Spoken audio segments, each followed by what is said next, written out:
training program, we're going to start looking at the 4 different areas of a Montessori classroom. The area that we're going to look at today is called the exercises of practical life. And these are activities in daily living, learning the skills that the child would need to ultimately become independent of adults. It's divided up into 4 different areas. The first area of practical life in our school is located on this shelf, and it includes all exercises that give the child the basic or elementary movements of what they need to learn. So in these activities, children pour, they learn how to use a jug. In this activity, they would learn how to use a spoon independently. They would learn how to use a sponge to clean up water that they might spill, all so that at the end of the day they can be free from adult dependency. Every exercise always has layers to it. The direct aim of this exercise is to learn how to pour water from one jug to another jug. But there are always indirect elements to every exercise.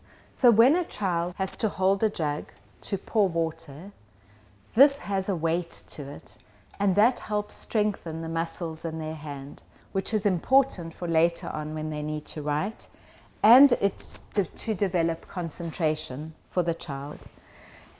In all of these activities, the children also use hand-eye coordination, so they have to coordinate their hand and their eye movement to be able to pour from one container to the other. Another important part of all of these Montessori exercises is that they always go from the most simple version to the most complicated version of an activity. So children will start by pouring beans, large beans, from one container to another. Then it's much more difficult to coordinate a smaller jug and a smaller bean. When the child pours with this and they spill one bean and they need to pick it up, they use the same fingers as they will to hold a pencil.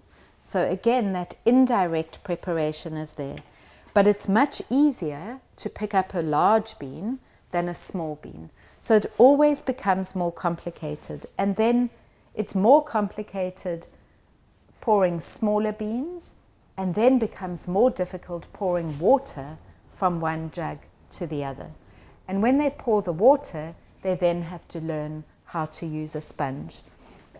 And once they have those activities in place, then they're going to pour water, sharing it out into 2 containers. So it's a little bit more complicated because now they have to control the movement of their hand to know when to stop filling each jug.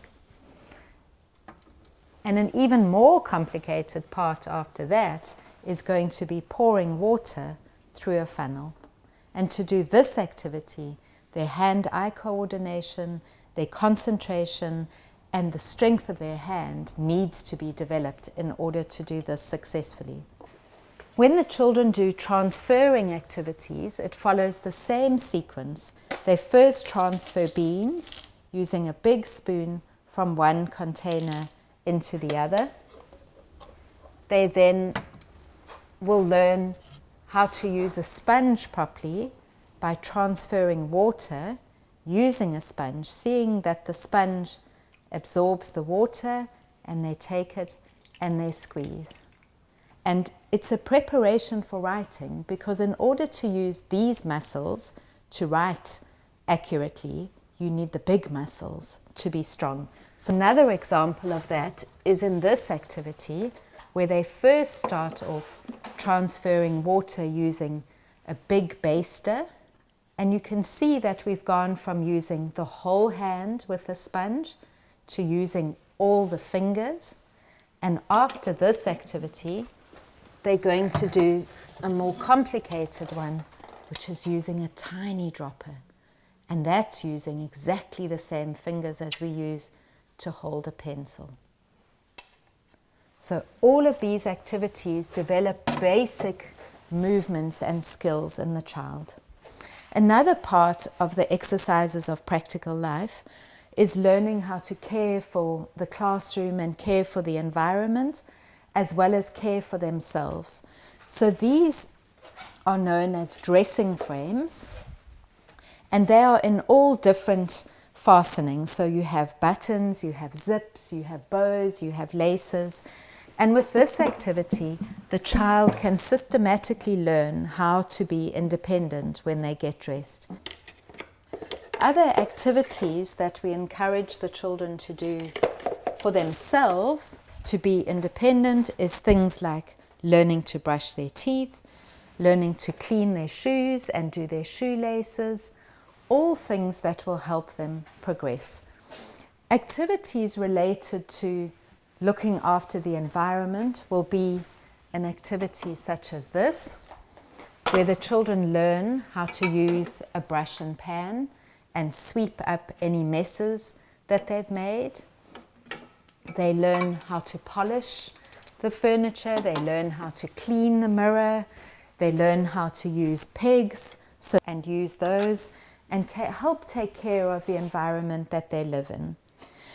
There are many activities here that are extensions of the ones we looked at in the beginning. So in this activity, the children use this baster to fill these containers up with water, and then they empty the water out again, all the time strengthening their hands. They learn how to use an Allen key and turn, reinforcing concentration, independence, hand-eye coordination, and strengthening their hands, something that is so critical for later learning. In many of these activities, we also reinforce for the children the idea of working from left to right, which is an indirect preparation for when they need to read. In the practical life area, you can also do many activities related to food preparation. Maria Montessori really emphasized that we use real things with the children. As much as possible, not using plastic things, not using things that don't really work. So when you have an activity in the classroom, for example, related to food preparation, you don't give the children a plastic knife. You give them a real knife, and you teach them how to use that real knife correctly. You give them real glass so that if they work with it incorrectly and they drop it and it breaks, they understand that that is the consequence of not being gentle, not being careful. They have that direct experience. So many of the things that are in this area, the child would have seen at home, would be familiar to the child. We make them child size so that the children can be successful in working with those activities and not trying to manipulate things that are too big for them. So they are child size, but they are still real. And we give the child as varied an experience as possible. Practical life can also be extended into art activities that are set up in a very similar way, where the activity will be on a shelf, on a tray, and the child can fetch that work and complete the activity on their own. The practical life area is one of my favorite areas because you can be as creative as you want to. There are standard activities that you need to do, but within that there's lots of flexibility, more so than in any other Montessori learning area.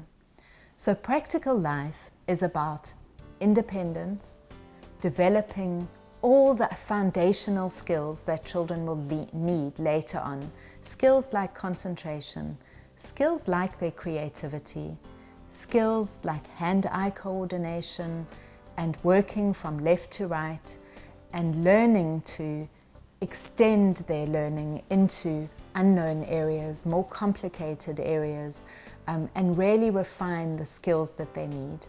The practical life area is a favorite area for the 3 to 6-year-olds. Even the older children come back to practical life as a place of security and fun, where they can engage in the world in a way that is safe and in a way that they see adults doing, because that's what they want to do too.